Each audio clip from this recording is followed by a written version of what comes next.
नमस्कार, good morning, शुभ प्रभात। मैं हृदय मिश्रा आप सभी का स्वागत करता हूं डिकोड एग्जाम के इस डेली करंट अफेयर प्रोग्राम में। कैसे आप सभी लोग? आई होप आप सभी लोग अच्छे होंगे और अपनी पढ़ाई को बहुत ही बेहतर ढंग से कर रहे होंगे। और यदि नहीं कर रहे हैं तो भैया जी लोग कम से कम अब तो सुधर जाइए, क्योंकि अब आपकी जो है आरओ की एग्जाम डेट जो है अनाउंस हो चुकी है।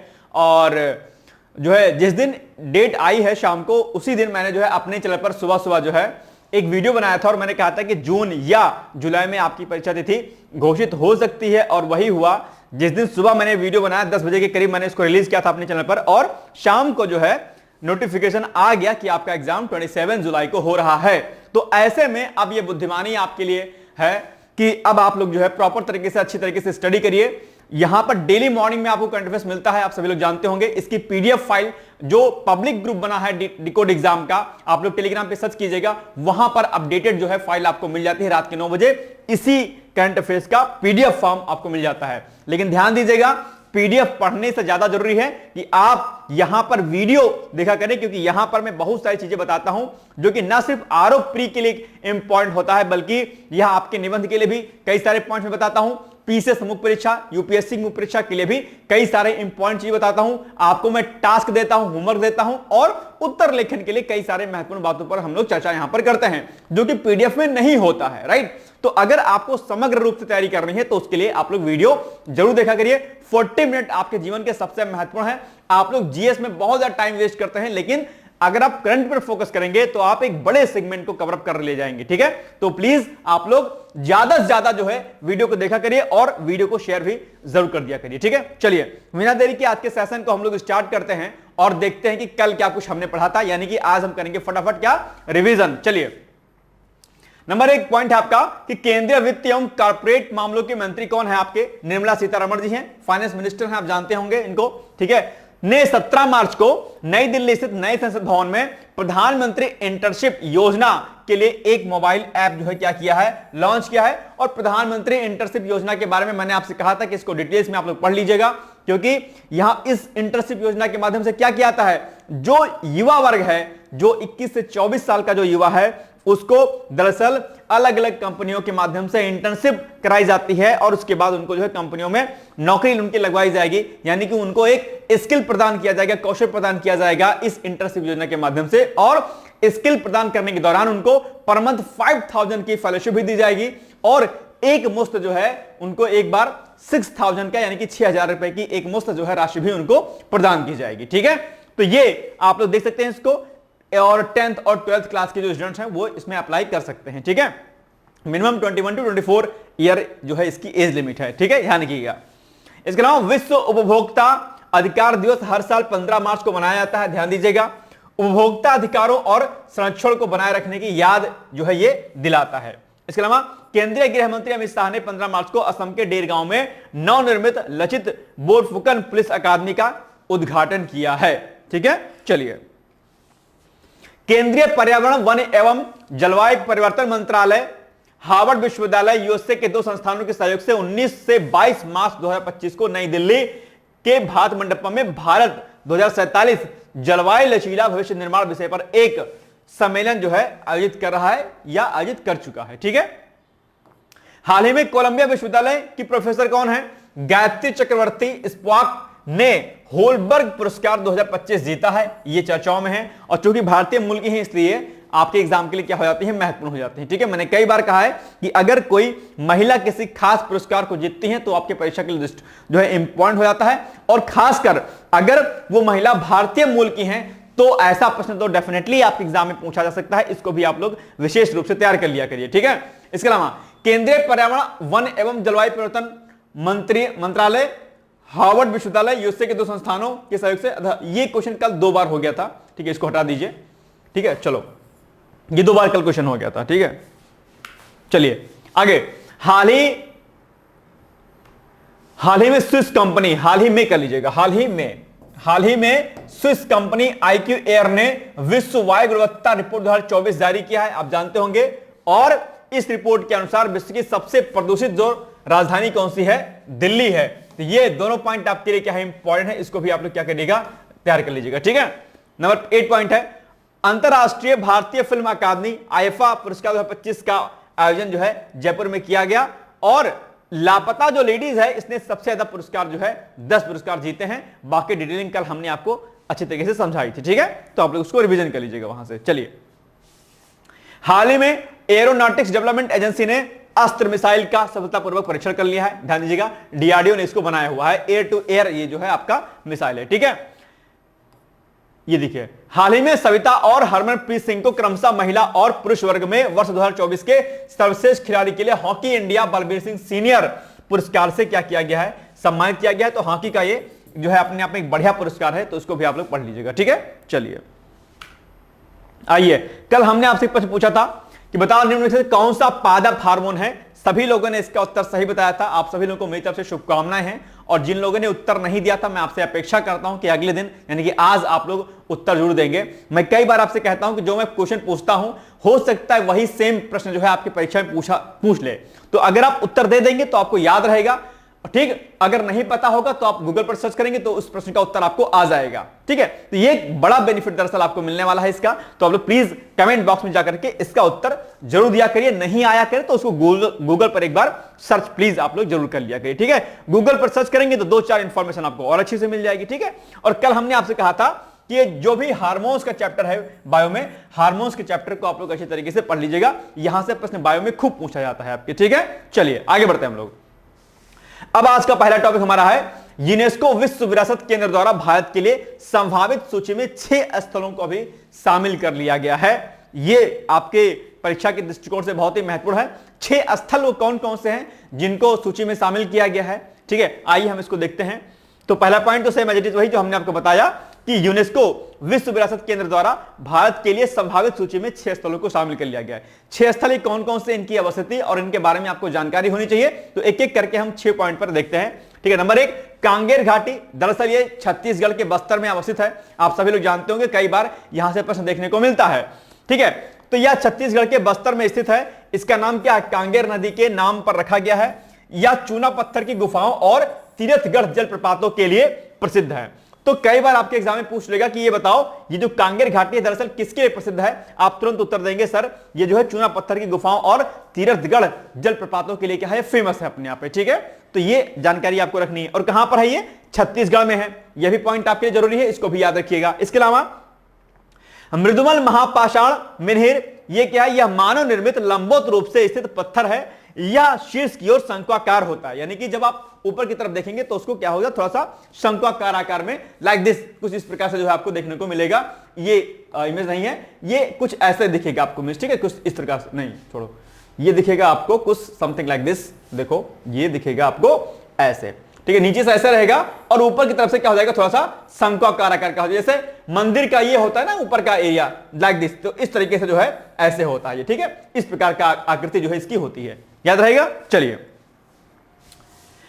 तीसरे नंबर पे क्या है, अशोक के अभिलेख स्थल। देखो इसको हम पढ़ें आगे, लेकिन इसके पहले मैं आपको बता देता हूं कि जो भी अभिलेख होते हैं, अशोक के जितने भी अभिलेख हैं, ध्यान दीजिएगा, टास्क नंबर 1 आज आपका मैं दे रहा हूं, क्या, अशोक के अभिलेख, ठीक है। जितने भी अशोक के आपके अभिलेख हैं, ये आपके परीक्षा के दृष्टिकोण से भाई साहब क्या है, बहुत महत्वपूर्ण है। आप लोग अशोक के सभी शिलालेखों को पढ़ लीजिएगा, अभिलेखों को पढ़ लीजिएगा, ठीक है, क्योंकि यहां से प्रश्न आपको देखने को मिलते हैं बहुत सारे। ओके चलिए, तो अशोक के जो ये आपके अभिलेख स्थल हैं, इसके अंतर्गत बृहद शिलालेख आता है आपका, लघु शिलालेख, स्तंभ अभिलेख और अन्य अभिलेख और गुहा अभिलेख जो है इसमें सम्मिलित है। गुहा अभिलेख जो कि गुफाओं के जो है दीवारों पर जो है चित्रित किए जाते हैं, ठीक है। बाकी अलग अलग जो है, जैसे अभिलेख क्या होता है ना कि कोई चीज, जैसे पत्थर है, पत्थर पे कुछ गुदवा दिया गया, कुछ लिखवा दिया गया, गुफाओं की दीवारों पर कुछ लिखवा दिया गया, तो क्या क्या कहां कहां पर क्या क्या लिखवाया गया, किसकी क्या क्या महत्ता है, इंपॉर्टेंस क्या कुछ है, ये जानकारी आपको लेनी है। तो आप लोग अशोक के जितने भी अभिलेख स्थल हैं, इनके बारे में जानकारी आपको दरअसल होनी चाहिए, ठीक है। इसके अलावा 64 योगिनी मंदिर, इसको भी आप लोग जानते होंगे, है ना, सुना होगा कई बार आप लोगों ने। तो इसमें 64 योगिनियों की प्रतिमाएं हैं, यानी कि मूर्तियां हैं। यह तांत्रिक पूजा अर्चना से समाहित है। इसमें मतलब 64 जो हमारे देवी देवताएं होती हैं, उनके बारे में, देवियों के बारे में दरअसल यहां पर जानकारी देखने को मिलती है। 5वां है उत्तर भारत में गुप्त मंदिर। इसका निर्माण धूप में सुखाई गई ईंटों टेराकोटा और बलुआ पत्थर से किया गया है। ठीक, इसके अलावा छठा नंबर पर कौन है, बिंदोलो के जो महल और किले हैं इनके बारे में है यह राजपूत और मुगल स्थापत्य शैली का क्या है, मिश्रण है। और ये वाला भी आपके लिए एग्जाम के लिए पॉइंट से क्या है, इंपॉर्टेंट हो सकता है। तो जो 6 के 6 जो प्लेसेस हैं इनके बारे में आप जो है अच्छे तरीके से पढ़िएगा और इनको याद रखिएगा कहां कहां पर इनकी आवश्यकता है। ठीक है, चलिए बाकी अब चूंकि यूनेस्को चर्चाओं में है तो यूनेस्को के बारे में आप लोग पढ़ लीजिएगा। मैंने कितनी बार आपसे कहा है कि जो भी महत्वपूर्ण संस्थान है, अभी मैंने टास्क आपको पहला क्या दिया, पहला आज आपका होमवर्क क्या है, अशोक के जितने भी अभिलेख हैं उनको पढ़ लेना है आपको। और ये जो आपका यूनेस्को है यानी कि जितने भी भाई साहब आपके टास्क नंबर 2 है, नोट डाउन कर लीजिएगा, होमवर्क है आपका टास्क नंबर 2, जितने भी आपके इंटरनेशनल ऑर्गेनाइजेशन है, क्या, जितने भी आपके ठीक है, इंटरनेशनल जितने भी आपके ऑर्गेनाइजेशन है इनके बारे में आपको डिटेल्स में जानकारी ले लेनी है। जैसे आपका IMF हो गया, WTO हो गया, WHO हो गया, ठीक है, इनका मुख्यालय कहां पर है, इनके वर्तमान समय के अध्यक्ष कौन है, इनका कार्य क्या है और इनकी स्थापना वर्ष। ठीक है, ये कुछ महत्वपूर्ण पॉइंट है। जैसे कि एग्जांपल के लिए अगर मैं बात करता हूं WTO की, ठीक है, तो WTO में क्या कुछ पढ़ना है आपको, WTO में प्री के पॉइंट ऑफ से सबसे पहले तो इसकी जो स्थापना वर्ष है वो क्या होती है।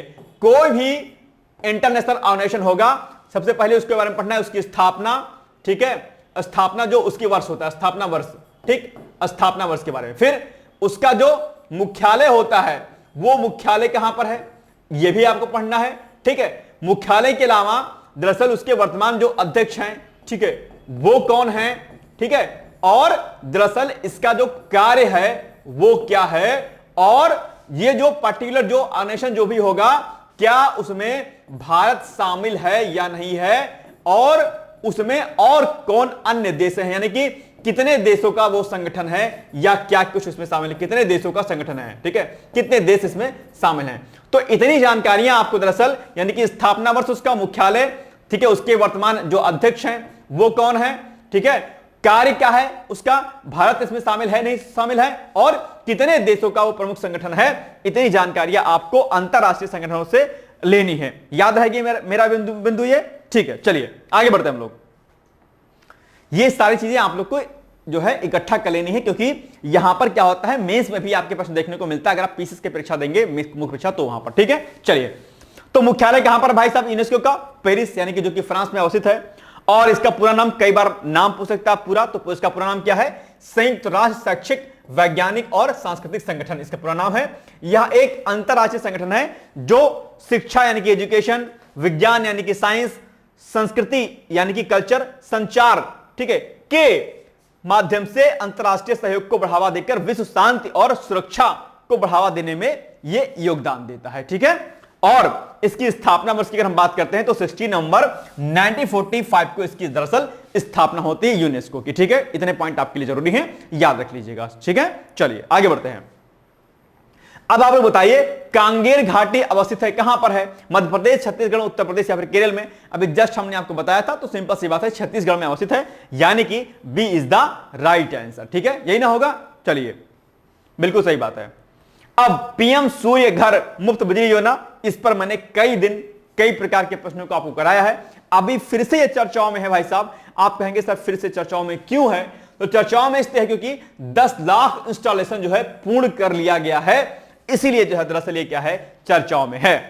ठीक है, पीएम सूर्य घर मुफ्त बिजली योजना, इसके बारे में आप जानते होंगे, घरों में सोलर पैनल लगाए जा रहे हैं ताकि जो नवीकरणीय ऊर्जा स्रोत है हम उसमें जो है क्या करें, आगे बढ़ सकें। आप जानते होंगे जो हमारे अनवीकरणीय ऊर्जा स्रोत हैं, यानी कि जिसको हम लोग नॉन रिन्यूएबल रिसोर्सेज कहते हैं, यानी कि जिसको हम लोग दोबारा से प्राप्त नहीं कर सकते हैं, वो स्रोत सीमित हैं, और सीमित स्रोत हैं तो इसके लिए विकल्प के तौर पर सरकार नवीकरणीय ऊर्जा स्रोतों पर काम कर रही है, यानी कि वो रिसोर्सेज जिसको हम दोबारा से प्राप्त कर सकते हैं, जैसे पवन ऊर्जा हो गया, सौर ऊर्जा हो गया, भूतापीय ऊर्जा हो गया, ठीक है, इनको हम दोबारा प्राप्त कर सकते हैं। ऐसे में इन पर सरकार काम कर रही है, और जो नवीकरणीय ऊर्जा स्रोत होते हैं उनके उपयोग से दरअसल जो हमारा पोल्यूशन होता है वो नहीं होता है और देश आगे बढ़ता है।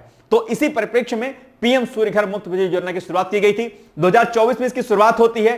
300 यूनिट जो है घरों में मुफ्त बिजली योजना देने का भी प्लान है, और 2000 आगे की अगर बात करेंगे तो इसमें जो है आगे कुछ टारगेट फिक्स किया गया है, यानी कि 2027 तक 30 गीगावाट सौर ऊर्जा क्षमता जोड़ने का जो है प्रावधान इसमें रखा गया है, टारगेट रखा गया अपने आप पे। ठीक है, तो ये कुछ चीजें हमने बताई हैं, और दुनिया की वैश्विक लेवल की सबसे बड़ी घरेलू रूफटॉप योजना है अपने आप में।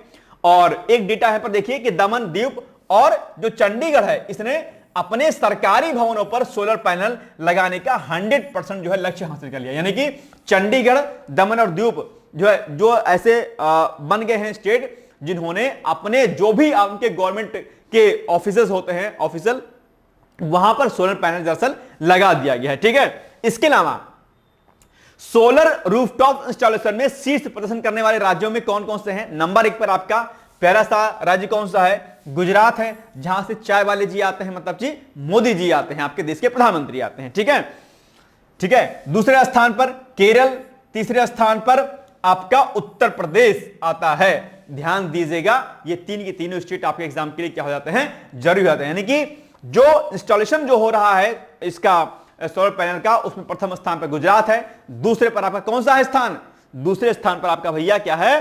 केरल है, और तीसरे स्थान पर आपका उत्तर प्रदेश है। ठीक है, चलिए, इस योजना के अंतर्गत 1 करोड़ परिवारों को प्रतिमाह 300 यूनिट मुफ्त जो है बिजली दी जाएगी। अच्छा, जो आपका हर घर नल योजना थी ना, हर घर नल योजना में उत्तर प्रदेश का स्थान प्रथम है, याद रखिएगा। ठीक है, चलिए आगे। अब आप लोग बताइए कि सोलर रूफटॉप इंस्टॉलेशन में शीर्ष प्रदर्शन करने वाले राज्य में प्रथम स्थान पर कौन सा राज्य है? अभी तो जस्ट हमने आपको बताया, जल्दी से मुझे कमेंट करके बताओ कौन सा होगा। फट से देखते हैं कि आप लोग एक्टिव हो कि नहीं एक्टिव हो। मुझे कमेंट करके जल्दी से बताइए, फटाफट बताइए कि सोलर रूफटॉप इंस्टॉलेशन में शीर्ष प्रदर्शन करने वाले राज्यों में कौन सा राज्य है? अभी जस्ट हमने आपको बताया है, केरल है, गुजरात है, उत्तर प्रदेश है या महाराष्ट्र है। जल्दी से कमेंट करके बताइए, फिर मैं आगे बढ़ूंगा, क्योंकि देखते हैं कि आप लोग एक्टिव हो कि बस दिमाग कहीं और है आप लोग का। ठीक है, ये बहुत जरूरी हो जाता है, क्योंकि भैया डेट आपकी आरओ की आ ही गई है, पीसीएस की डेट ऑलरेडी अनाउंस हो चुकी है। अब आपके पास कोई बहाना नहीं रह जाता है कि अब आप एक्सक्यूजेस दें कि सर जो है अब दिक्कत हो रही है मुझे। ठीक है, तो अब आप लोग इसका उत्तर मुझे बताइए कि क्या होगा। ठीक है, इसका उत्तर होगा गुजरात। ठीक है, यानी कि option number B is the right answer. ठीक, चलिए आगे बढ़े हम लोग। अब आपके सामने आ गया अंतरिक्ष यात्री सुनीता विलियम्स। देखो, एक चीज ध्यान रखना कि अगर आपको पीसीएस से संबंधित कोई भी जानकारी चाहिए, और जिन अभ्यर्थियों का पीसीएस प्री निकल गया हो, जिनको मेंस देना हो, वो अभ्यर्थी, या जिनको पीसीएस की कोई गाइडेंस चाहिए, टेस्ट सीरीज चाहिए, मुख्य परीक्षा के लिए टेस्ट सीरीज चाहिए, वीडियो कोर्स चाहिए, ठीक है, फाउंडेशन कोर्स चाहिए, उसके लिए आप जो है डायरेक्टली मेरे कॉन्टैक्ट नंबर पर आप संपर्क कर सकते हैं, और अपनी कोई भी क्वेरी आप सीधे जो है मुझसे कर सकते हैं। उसके लिए कॉन्टैक्ट नंबर मेरा है 860409 क्या 09201। इस पर जो है आप मुझसे कोई भी क्वेरी, पीसीएस की क्वेरी, ठीक है, या यूपीएससी की क्वेरी भी करना चाहते हैं, उसके लिए भी कर सकते हैं। ठीक है, हमारे यहां पर प्रोग्राम चल रहे हैं, पीसीएस का जो टेस्ट है प्री का वो चल रहा है, मेंस का टेस्ट चल रहा है, ठीक है, फाउंडेशन कोर्स हमारे यहां पर चल रहा है। तो कोई भी जानकारी या स्टडी चाहिए, या आरओ में भी अगर कोई दिक्कत अगर आपको आती है, तो आप डायरेक्टली आप इस नंबर पे संपर्क कर सकते हैं। ठीक है, कोई इशू? चलिए आगे बढ़ते हैं। 8604409201। ठीक है, चलिए, अभी ऑफर भी चल रहा है, तो आप लोग कोर्सेज में एडमिशन ले सकते हैं, आरओ के और पीसीएस के दोनों के। ठीक है, चलिए, अंतरिक्ष यात्री सुनीता विलियम्स अभी चर्चाओं में है, और आप जानते होंगे लंबे समय के बाद जो है अब धरती पर उनकी वापसी हो गई है, यानी कि 9 महीने के बाद। आप सोचिए कि एक ऐसा स्थान जहां पर कोई नहीं है, जहां पर पूरी तरीके से अंधकार है, दूर दूर तक मनुष्य का नामो निशान नहीं है, एक ऐसा स्थान जहां पर व्यक्ति अकेला है एकदम। अगर आप कभी सोचिए कि अगर आपके पेरेंट्स कभी घर चले जाते होंगे गांव वगैरह, और आप घर में अगर अकेले रह जाते होंगे, ठीक है, या आप पीजी में रहते होंगे, आपके जो है पीजी के फ्रेंड्स अगर होते होंगे, होली दीपावली में घर जाते होंगे, आप 2 4 6 बच्चे 10 बच्चे बसते होंगे, तो पूरा हॉस्टल पीजी या आपका घर सुनसान लगता होगा, और ऐसा लगता होगा भगवान अब जल्दी से सब लोग आ जाएं या हम कहीं और चले जाएं। ठीक है, आप सोचिए कि सुनीता विलियम्स जो महिला है, बावजूद इसके जो है वहां पर इतने विकट स्थिति में वो वहां पर रही, और अपने आप को जो है मौत के मुंह से जो है बाहर निकाला। एक तरीके से बड़ी बात है अपने आप में, उन्होंने बिना किसी डर के अपने आपको जीवंत रखा, अपने अपने जो है ऊर्जा को उन्होंने समाहित रखा भीतर, और रिसर्च लगातार रिसर्च करती रही कि भाई अगर हम यहां पे हैं तो हम यहां पर काम करेंगे। और इन्हें यह पूर्ण विश्वास था कि एक दिन अवश्य आएगा जिस दिन हमारे साथी, हमारे वैज्ञानिक जो है हम तक पहुंचेंगे और हमें यहां से ले जाएंगे। उन्हें यह आस थी, यह उम्मीद थी, और वो निश्चित तौर पर फिर वो दिन आया कि जब जो है वो धरती पर वापस आ गई। आप लोगों से भी मैं यही कहना चाहता हूं कि आप लोग भी कम से कम सुनीता विलियम्स जैसी महान वैज्ञानिक से कुछ सीखिए। आप लोग पेशेंस रखिए, धैर्य रखिए और लगातार तैयारी करिए। अगर एक बार असफलता मिलती है उससे आपको डिगना नहीं है, परेशान नहीं होना है, लगातार प्रयत्न करना है, निरंतर लगे रहना है, और इस भाव के साथ, इस मनोभाव के साथ कि नहीं, मुझे इस बार एग्जाम क्रैक करना है, क्योंकि डर के आगे क्या है? जीत है। और अगर डर गए तो समझ लीजिए मर गए, है ना, ऐसा कहा जाता है। तो डरना बिल्कुल नहीं है। नकारात्मकता के लिए अनुमति आपके जीवन में नहीं होनी चाहिए। नकारात्मक हम सोचे ही क्यों? अगर आप सकारात्मक हैं, डेफिनेटली आप बड़े से बड़े परीक्षा को पास कर सकते हैं। आप कितनी ही बड़ी मुसीबतें क्यों ना हो, आप उन मुसीबतों से जो है आगे निकल सकते हैं। चाहे आप जॉब करके तैयारी कर रहे होंगे, चाहे एक नॉर्मल स्टूडेंट होंगे, चाहे आप एक हाउसवाइफ होंगी, आप सब कुछ कर सकती हैं। बहुत समस्याएं होती हैं, इसलिए आप सुनीता विलियम्स से कुछ सीखिए और आगे बढ़ने का प्रयास करिए। और डेट ऑलरेडी आ चुकी है, तो मेरी तरफ से अनंत आपको शुभकामनाएं हैं। बाकी कोई दिक्कत होगी, ऑलरेडी मैंने नंबर अभी बता दिया, 8604409201 पर डायरेक्टली आप मुझसे बात कर सकते हैं। ठीक है, चलिए आइए देखते हैं। तो अंतरिक्ष यात्री सुनीता विलियम्स और वुच वुलमोर, साथ ही नासा के निक हैग और रूसी अंतरिक्ष यात्री अलेक्जेंडर गुर्बनोव 9 महीने के लंबे मिशन के बाद पृथ्वी पर वापस लौटे हैं।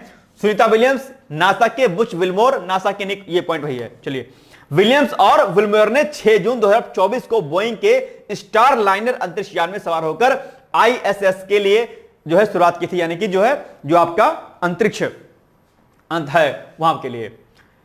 हालांकि अंतरिक्ष यान में खराबी आ गई और फिर वो बाद में क्या हो गए थे, फंस गए थे। ठीक है, यह 8 दिनों का एक छोटा मिशन था जो अंतरराष्ट्रीय अंतरिक्ष स्टेशन पर अप्रत्याशित 9 महीने के प्रवास में बदल गया था। उनकी वापसी तब तक के लिए टाल दी गई थी जब तक कि स्पेस एक्स के ड्रैगन कैप्सूल को उन्हें वापस धरती पर लाने के लिए नहीं भेजा गया। आप जानते हो कि कैप्सूल से उनको बाहर निकाला गया अभी जब आई थी, और उसके बाद फिर उनको जो है चिकित्सीय परीक्षण के लिए हॉस्पिटल भेज दिया गया। ठीक है, इसके बाद यह अंतरिक्ष यात्री स्पेस एक्स ड्रैगन अंतरिक्ष यान पर सवार होकर लौटे, जो शाम 6 बजे से कुछ मिनट पहले फ्लोरिडा के तट पर उतरा। जैसा कि नासा ने घोषणा की थी कि रिकवरी ऑपरेशन जो है सफलतापूर्वक किया गया, जिसमें अंतरिक्ष यात्रियों को कैप्सूल से बाहर निकाला गया। ठीक है, चलिए, हेग जो है सबसे पहले बाहर निकले और उसके बाद जो है सुनीता विलियम्स और तीसरे स्थान पर जो है रही हुए। ठीक है, तो ये कुछ पॉइंट थे जो कि आपके लिए इंपॉर्टेंट है। इनसे सीखिए और आगे बढ़ने का जो है हौसला अपने भीतर जागृत कीजिए। ठीक है, डरना नहीं है। कहते ना क्या हार में क्या जीत में, किंचित नहीं भयभीत में, संघर्ष पथ पर जो मिले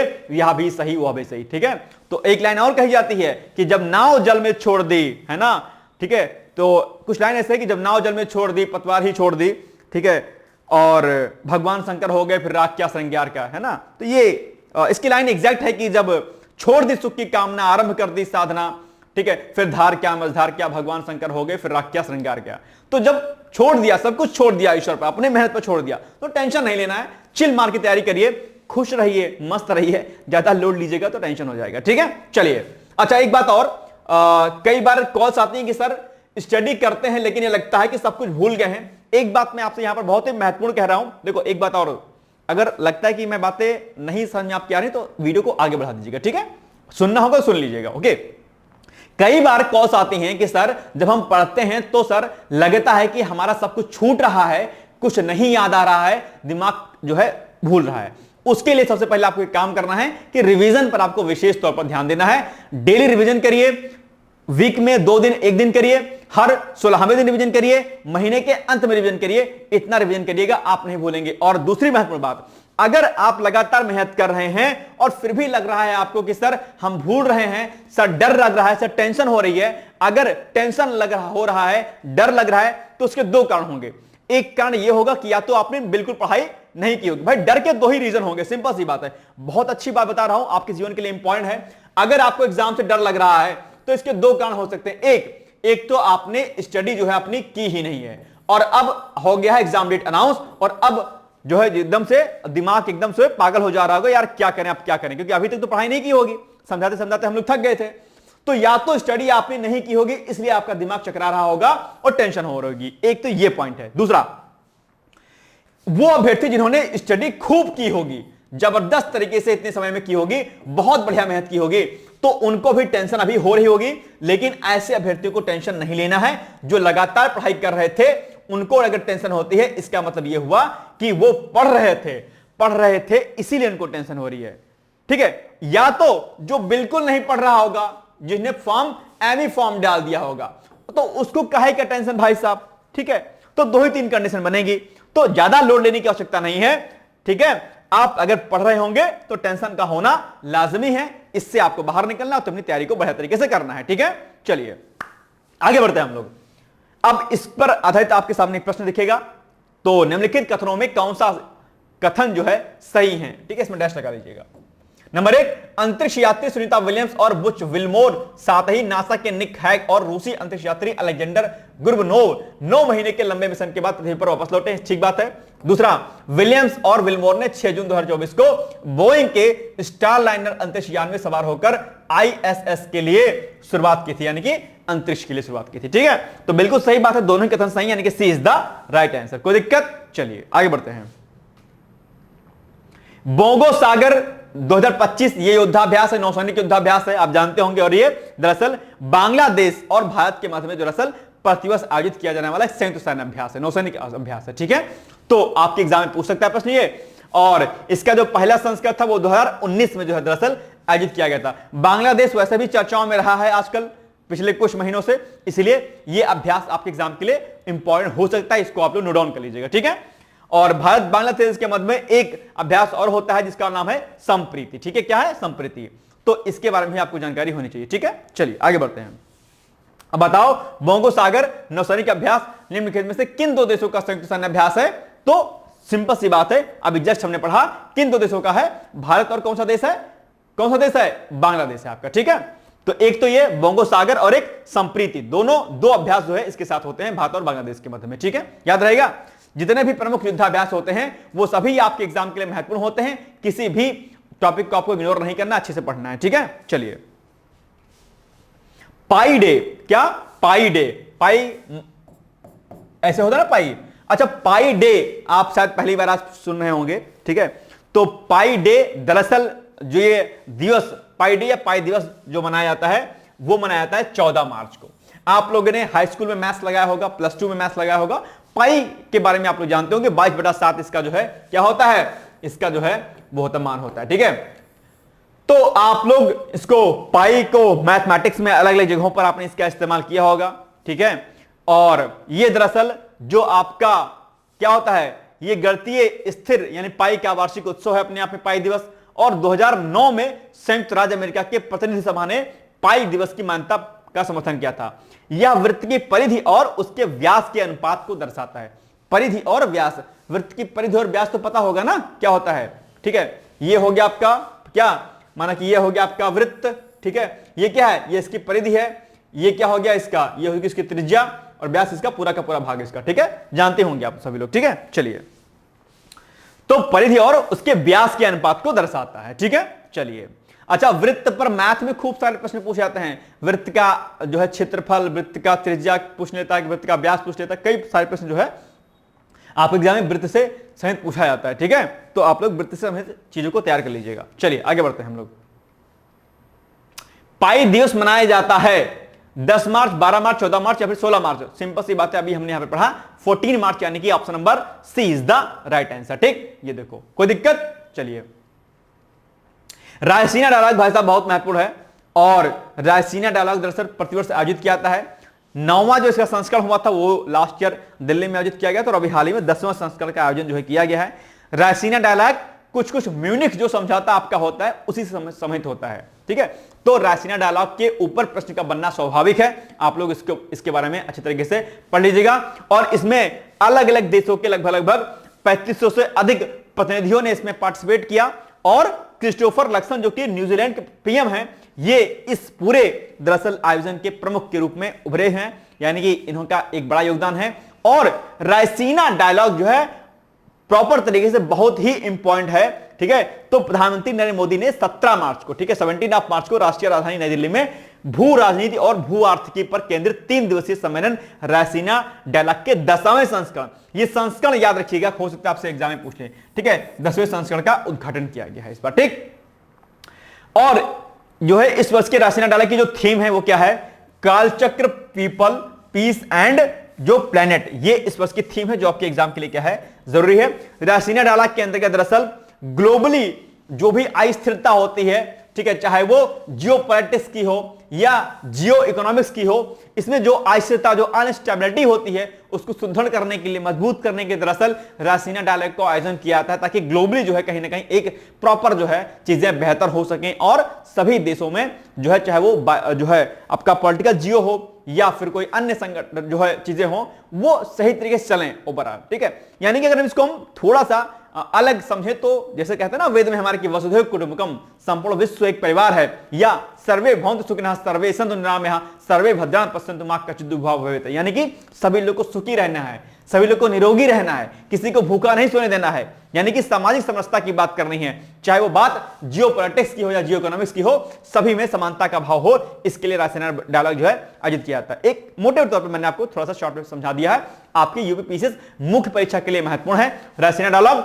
तो आप लोग पीसीएस मेंस के पॉइंट ऑफ व्यू से भी इस टॉपिक को क्या करिएगा, अच्छे तरीके से इसको आप लोग रेडी कर लीजिएगा, ठीक है। चलिए, अच्छा, जिन अभ्यर्थियों को मेंस लिखना है मैंने अभी बताया कि वो लोग जो है मेरे नंबर पे संपर्क आप लोग प्लीज कर लीजिएगा, पीसीएस का मेंस, ठीक है, जो लोग लिख रहे होंगे 8604409201 पर, ठीक। चलिए, ये वार्षिक सम्मेलन है, सम्मेलन नई दिल्ली में आयोजित किया गया, और जैसा कि मैंने आपको बताया जो म्यूनिख सुरक्षा सम्मेलन है, ठीक है, जो कि जर्मनी के म्यूनिख में आयोजित किया जाता है, यह म्यूनिख सुरक्षा सम्मेलन से रिलेटेड ही रायसीना डायलॉग है। और मैंने आपको एक दिन म्यूनिख सुरक्षा सम्मेलन के बारे में बताया था कि आप लोग इसको अच्छे तरीके से क्या करिएगा, रेडी कर लीजिएगा, म्यूनिख सुरक्षा सम्मेलन भी आपके एग्जाम के लिए जरूरी है, राइट। चलिए आगे बढ़ते हैं, अब बताइए आप लोग प्रश्न, तो रायसीना डायलॉग के संदर्भ में लिखित कथनों में कौन सा ऐसे कथन सही है। नंबर 1, यह एक वार्षिक सम्मेलन है जिसका उद्देश्य वैश्विक स्तर पर चुनौतीपूर्ण मुद्दों का समाधान करना है। बिल्कुल सही बात है, ग्लोबली जो भी चुनौती होती हैं उनका समाधान करना है, बिल्कुल सही बात है, इसका उद्देश्य दरअसल यही है। प्रधानमंत्री नरेंद्र मोदी ने 17 मार्च को राष्ट्रीय राजधानी नई दिल्ली में भू राजनीति और भू आर्थिकी पर केंद्रित 3 दिवसीय सम्मेलन रायसीना डायलॉग के 10वें संस्करण का उद्घाटन किया है। बिल्कुल सही बात है, दोनों ही कथन सही, यानी कि सी इज द राइट आंसर, 1 और 2 दोनों सही हैं, ठीक है। चलिए, ब्राउनफील्ड अमोनिया यूरिया कॉम्प्लेक्स, अभी हाल ही में इसको दरअसल केंद्रीय मंत्रिमंडल ने 19 मार्च को Brahmaputra valley fertilizer corporation limited Namrup Assam के मौजूदा परिसर में 12.7 जो है लाख मीट्रिक टन वार्षिक यूरिया उत्पादन क्षमता का एक नया ब्राउनफील्ड अमोनिया यूरिया कॉम्प्लेक्स को स्थापित करने के प्रस्ताव को मंजूरी प्रदान कर दी है, ठीक है। ये जरूरी है आपके लिए, और एक बड़े स्तर पर दरअसल यूरिया का इसमें जो क्या होगा, उत्पादन होगा अपने आप में, और जो पूर्वोत्तर के कुछ राज्य हैं उनको बड़े स्तर पर इससे फायदा मिलने की उम्मीद है, ठीक है। अनुमानित कुल परियोजना का जो लागत है यहां पर लिखा गया है, आप इसको देख सकते हैं, ठीक है। चलिए, ये सब पॉइंट, 1-2 पॉइंट और इसको पढ़ लीजिएगा अलग से आप लोग, और इससे क्या होगा कि जो पूर्वोत्तर के क्षेत्र हैं वहां पर घरेलू यूरिया उत्पादन क्षमता जो है इससे बढ़ेगी, और पूर्वोत्तर जो भी राज्य हैं वो, इसके अलावा बिहार, पश्चिम बंगाल, पूर्वी उत्तर प्रदेश और झारखंड में यूरिया की उर्वरकों की जो क्या होगी, जो बढ़ती मांग है यूरिया की, वो क्या हो जाएगी, उसकी पूर्ति होगी इसके बन जाने से, ठीक है। चलिए, अब आपके सामने प्रश्न है कि हाल ही में केंद्रीय मंत्रिमंडल ने कहां पर 12.7 लाख मीट्रिक टन वार्षिक यूरिया उत्पादन क्षमता का एक नया ब्राउनफील्ड अमोनिया यूरिया कॉम्प्लेक्स स्थापित करने के प्रस्ताव को मंजूरी दे दी है। कौन सा वो राज्य है, तो वो है आपका असम, बस सिंपल सी बात है ना, इज द राइट आंसर, कोई दिक्कत। चलिए, संशोधित राष्ट्रीय गोकुल मिशन, ये भी अभी चर्चाओं में है, और राष्ट्रीय गोकुल मिशन ऑलरेडी आप लोग जानते होंगे, अभी इसको संशोधित किया गया है, तो संशोधनों के साथ में आपके सामने ये इंपॉर्टेंट भी हो जाता है। और गोकुल मिशन अपने आप में जो है बहुत अच्छा मिशन है, अगर आप लोग गांव में रहते होंगे, किसानी करते होंगे, तो निश्चित तौर पर आपके लिए बहुत अच्छी योजना है। तो केंद्रीय मंत्रिमंडल ने 19 मार्च यानी कि 19 मार्च को पशुधन क्षेत्र में विकास को बढ़ावा देने के लिए संशोधित राष्ट्रीय गोकुल मिशन को मंजूरी दे दी है।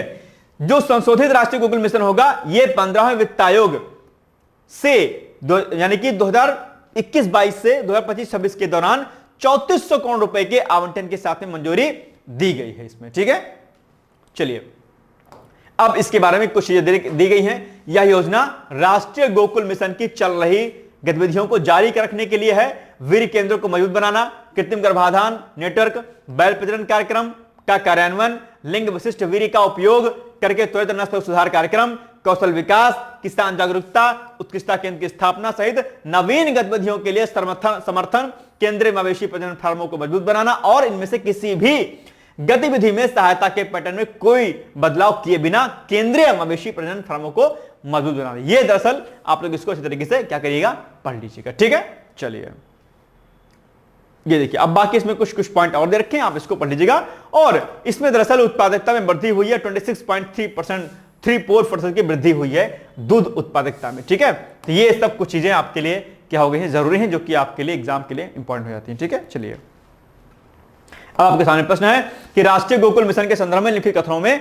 कौन सा या से कथन सही है। नंबर 1, संशोधित राष्ट्रीय गोकुल मिशन को 15वें वित्त आयोग के दौरान 3400 करोड़ रुपए के आवंटन के साथ मंजूरी दी गई है। बिल्कुल सही बात है।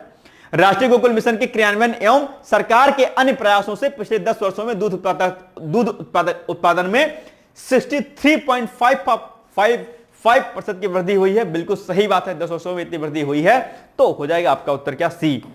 तो और बताओ मुझे, दुग्ध उत्पादन में वैश्विक लेवल पर कौन सा देश है। ठीक है, ये मुझे आप लोग जो है इसका उत्तर बताइए। दूध के उत्पादन में यानी कि दुग्ध उत्पादन में वैश्विक लेवल पर ग्लोबली जो है कौन सी कंट्री ऐसी है जो प्रथम स्थान पर है, मुझे कमेंट करके आप लोग इसका उत्तर जरूर बताइएगा। इसका उत्तर ऑलरेडी हमने पिछले महीने बताया था, अब मुझे आप लोग इसका उत्तर बताइएगा। ठीक है, चलिए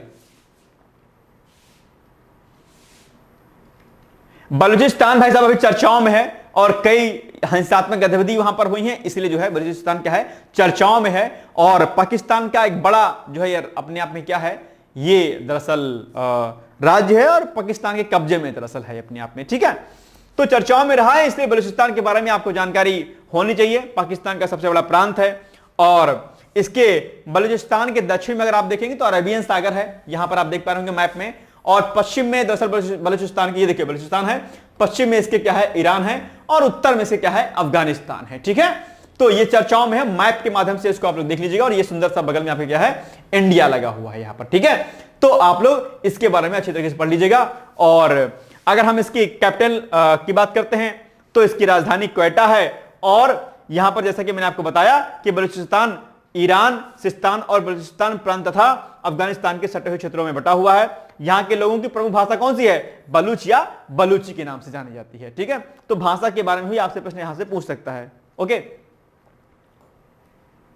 और यह जो होर्मुज जल डमरू मध्य के मुहाने पर स्थित है, यह फैक्ट आपके लिए बहुत जरूरी है। ठीक है, जो होर्मुज जल डमरू मध्य है वहां पर यह स्थित है। और अगर ये जो फैक्ट आ गया आपके सामने जल डमरू मध्य वाला, यहां पर आपके खूब प्रश्न आपसे पूछे जाते हैं। ठीक है, तो जितने भी जल डमरू मध्य हैं उनके बारे में आप लोग जानकारी इकट्ठित कर लीजिएगा। ज्योग्राफी में आप लोग पढ़ते होंगे तो जल डमरू मध्य के बारे में आपने पढ़ा होगा, तो इनके बारे में आपको जानकारी ले लेनी है। ठीक है, इसकी सीमा बाकी हमने बता दिया, ईरान से उत्तर में अफगानिस्तान, सॉरी इसकी सीमा पश्चिम में ईरान से, उत्तर में अफगानिस्तान से और दक्षिण में अरब सागर से लगती है। ठीक, जो कि मैंने आपको बता दिया। चलिए, बलूचिस्तान की सीमा निम्नलिखित में से किससे नहीं लगती है, ईरान से लगती है, अमेरिका से नहीं लगती है, बस हो गया काम खत्म। ठीक है, अफगानिस्तान से लगती है, अरब सागर से लगती है, बस हो गया। ठीक है, तो B is the right answer. ठीक, चलिए अब आप लोग के लिए आज का प्रश्न है, गोपाल कृष्ण गोखले ने कांग्रेस के बनारस अधिवेशन की अध्यक्षता कब की, तो इसका उत्तर आप लोग मुझे प्लीज बताइएगा। कांग्रेस के जितने अधिवेशन हुए हैं उनकी अध्यक्षता किसने की है, जितने महत्वपूर्ण अधिवेशन कांग्रेस के हैं वो सभी अधिवेशन आपके परीक्षा के लिए बहुत महत्वपूर्ण हैं, उनको आप लोग जरूर देखिएगा। और अगर मेरा वीडियो अच्छा लगता है तो प्लीज आप लोग वीडियो को शेयर जरूर कर दीजिएगा। अगर एक एक दो लोग को भी आप शेयर करेंगे तो लंबे दूरी तक जो है हमारा वीडियो जाएगा और ऐसे अभ्यर्थी जिनको करंट अफेयर्स बढ़िया नहीं मिलता है उनको करंट अफेयर्स बढ़िया मिल जाएगा। तो आप लोग से रिक्वेस्ट है कि ये जो है आप लोग भेज दिया करिए, शेयर कर दिया करिए। ठीक है, और अगर वीडियो अच्छा लगता है तो लाइक जरूर कर दिया करिए। ठीक है, चलिए आगे बढ़ते हैं, नहीं कीजिएगा तो कोई बात नहीं। चलिए यहां पर देखिए, एक दो कोर्स आपके पीसीएस के लिए बहुत अच्छे चल रहे हैं हमारे डिकोड एग्जाम के माध्यम से। एक चल रहा है हमारा पीसीएस प्री के जो टेस्ट सीरीज है आपका, जिसमें हम लोग 12,000 प्लस प्रश्न कराएंगे, ये बहुत महत्वपूर्ण है आपके लिए। यहां पर दरअसल क्या होगा कि हमने एक प्रॉपर शेड्यूल बनाया हुआ है, उस शेड्यूल में हमने डे वाइज टॉपिक को डिवाइड कर रखा है कि आज जो दिन है, आज के दिन में आपको इस समय टॉपिक के 25 क्वेश्चन मिलेंगे, अगले दिन 2 टॉपिक आपको मिलेंगे, उस 2 टॉपिक से आपको 50 क्वेश्चन मिलेंगे और अलग अलग दिवसों में अलग अलग टॉपिक विषयवार आपको क्रमवार जो है डिवाइड कर दिया गया। इसका प्रॉपर एक शेड्यूल बना हुआ है, आप उस शेड्यूल के अकॉर्डिंग अपनी तैयारी को करिए। सबसे अच्छी बात है पीसीएस की इस टेस्ट सीरीज में है वो ये कि दरअसल इसमें आपकी पढ़ाई जो होगी वो डिस्टर्ब नहीं होगी, क्योंकि छोटे छोटे टॉपिक हैं, आप आधे 1 घंटे के अंदर बहुत आसानी से तैयार कर सकते हैं। तो मेंस तैयारी कर रहे होंगे, प्री तैयारी कर रहे होंगे, कोई दिक्कत नहीं, आप आसानी से उसको कर सकते हैं। इसमें जो आरोग्य अभ्यर्थी हैं भाई साहब वो भी इसमें पार्टिसिपेट कर सकते हैं, कोई दिक्कत नहीं है, ठीक है। तो इसमें जो है डेली आपको क्वेश्चन कराए जाएंगे, टेलीग्राम पर रन करेगा हमारा, शाम को 8 बजे आपको जो है दे दिया जाएगा टेस्ट और उसके आधे घंटे बाद उसका सॉल्यूशन आपको दिया जाएगा, ठीक है। और इसमें अंत में जो है आपको क्या होगा कि अंत में आपको 10 फुल लेंथ टेस्ट मिलेंगे, 10 टेस्ट जो है आपको जीएस के मिलेंगे, फुल टेस्ट मिलेंगे और 5 जो टेस्ट में आपको मिलेंगे, 5 जो है सीसीआर के टेस्ट भी आपको इसमें बाद में दिया जाएंगे टॉपिक वाइज खत्म होने के बाद, ठीक। इसके अलावा एक कार्यक्रम और चल रहा है यूपीपीसीएस मुख्य परीक्षा उत्तर लेखन का। उत्तर लेखन यानी कि आंसर राइटिंग अगर आपको करनी है तो आप डिकोड एग्जाम के साथ जुड़ सकते हैं। और एक महत्वपूर्ण बात कि अगर वास्तव में अगर आपको टारगेट करना है पीसीएस को और अंतिम चयन सुनिश्चित करना है तो उसके लिए आप लोग को आंसर राइटिंग जरूर करनी चाहिए, और अगर आप ये काम नहीं करते हैं तो आप सिलेक्शन लेना भूल जाइएगा, ठीक है। तो यहां पर भी आपको 10 क्वेश्चन दिए जाते हैं, 5 क्वेश्चन मॉर्निंग में दिए जाते हैं विथ मॉडल आंसर और शाम को 5 क्वेश्चन दिए जाते हैं विदाउट मॉडल आंसर, जिसकी प्रैक्टिस आपको करनी होती है, जिसका मॉडल आंसर हम लोग प्रोवाइड कराते हैं आपको, ठीक है। तो ये आप लोग प्लीज जरूर कीजिएगा, ठीक है। यहां पर नंबर दिया गया है 8604409201, इस पर डायरेक्टली मुझसे संपर्क करके और इसमें एडमिशन ले सकते हैं। बाकी इसके अलावा डिकोड एग्जाम पर यूपीपीसीएस का फाउंडेशन कोर्स भी चलता है, जहां पर हम लोग आपको pre plus mains plus interview और प्री का पीवाईक्यूज, मेंस का पीवाईक्यूज आपका, डेली टेस्ट सीरीज आपकी प्री की, ठीक है, मेंस का साइंटिफिक प्रैक्टिस आपका, ये सब कुछ कराया जाता है। जो प्रोग्राम अभी हमने आपको यहां पर बताया है ये हमारे पीसीएस के फाउंडेशन कोर्स में फ्री ऑफ कॉस्ट आपको मिल जाएगा, इसका चार्ज आपको नहीं देना होगा। और पर्सनली मेंटरशिप आपको, guidance, proper lectures, bilingual form में आपको पीडीएफ फॉर्म में नोट्स, और किसी भी बाहरी स्रोत पर डिपेंडेंसी आपकी नहीं रहेगी अगर आप पीसीएस के बैच में एडमिशन लेते हैं तो आप उसके लिए भी यहां पर जो नंबर यहां पर दिया गया है इस पर आप संपर्क करके मुझसे बात कर सकते हैं और एडमिशन ले सकते हैं, ठीक है। चलिए अब आपके लिए पीसीएस का मुख्य परीक्षा का एक प्रश्न है कि अंतरिक्ष प्रौद्योगिकी ग्रामीण शहरी अंतर को कम करने में किस प्रकार से मददगार है, चर्चा कीजिए। अगर आप लोग पीसीएस के फाउंडेशन कोर्स में एडमिशन लिए होंगे तो आप जानते होंगे कि वहां पर मैं इंपॉर्टेंट आर्टिकल्स कराता हूं और ऐसे प्रश्नों को वहां पर मैं डिस्कस करता हूं, ठीक है। तो वहां पर अब चूंकि नहीं है, आपने एडमिशन नहीं लिया होगा तो कोई बात नहीं, लेकिन अगर आपने एडमिशन नहीं लिया तो आप चाहें तो ले सकते हैं, और वहां पर जो है अलग अलग लेक्चर्स को मैं वहां पर लेता हूं और आपको एक बड़े स्तर पर फायदा देखने को मिलेगा, ठीक है। तो इस प्रश्न का आप लोग उत्तर लिखने का प्रयास कीजिएगा, कोई दिक्कत होगी तो आप मुझे बताइएगा, ठीक है। ये हो गया हमारा आज का महत्वपूर्ण वीडियो। हम लोग बाकी मिलेंगे कल। जैसा कि मैंने कहा कि वीडियो अगर आपको अच्छा लगा होगा तो शेयर जरूर कर दीजिएगा, ठीक है। फिर ऑल द बेस्ट है। एग्जाम डेट पुनः से मैं फिर से कह दे रहा हूं कि एग्जाम डेट ऑलरेडी अनाउंस हो चुकी है, अब आप लोग टाइम को वेस्ट मत कीजिएगा, ठीक है। All the best and thank you so much, bye bye, take care. दोस्तों, क्या आप पीसीएस अधिकारी बनना चाहते हैं? यदि हाँ तो डिकोड एग्जाम लेकर आया है यूपीपीसीएस फाउंडेशन कोर्स 2025। यह एक ऑल इन वन कोर्स है जिसमें प्रीलिम्स मेंस दोनों ही परीक्षाओं के लिए वीडियो लेक्चर, एनसीईआरटी और standard books based bilingual notes उपलब्ध कराया जा रहा है। इस कोर्स में प्री और मेंस के सभी प्रीवियस ईयर क्वेश्चंस पेपर भी वीडियो लेक्चर के माध्यम से कोर्स में सम्मिलित होंगे। साथ ही साथ में कोर्स का कंटेंट गुणवत्तापूर्ण होने के साथ ही साथ एग्जाम ओरिएंटेड है, जिससे कोर्स लेने वाले स्टूडेंट्स को कोई भी बाहरी पुस्तक या नोट्स पढ़ने की आवश्यकता न पड़े। इस कोर्स में प्रीलिम्स और मेंस के टेस्ट सीरीज तथा आंसर राइटिंग प्रोग्राम भी शामिल है, जिसके साथ ही साथ टेलीग्राम ग्रुप में रेगुलर टॉपिक वाइज टेस्ट कराए जाएंगे। इसके साथ ही सीसेट, निबंध तथा सामान्य हिंदी की अतिरिक्त कक्षाएं भी चलाई जाएंगी तथा हमारे कोर्स से परीक्षा में सफल होकर इंटरव्यू देने वाले विद्यार्थियों को इंटरव्यू की भी तैयारी कराई जाएगी, और अंतिम परिणाम कुछ भी हो पूरी फीस उन्हें रिवार्ड के स्वरूप जो है वापस कर दी जाएगी तथा अगले बैच में उन्हें निःशुल्क प्रवेश प्रदान किया जाएगा। उल्लेखनीय है कि डिकोड एग्जाम एक संस्थान के रूप में 5 वर्ष के अपने सफल कार्यकाल में अब तक 55 से अधिक विद्यार्थियों को विभिन्न परीक्षाओं में अंतिम सफलता दिलाने में अपना सफल योगदान दे चुका है।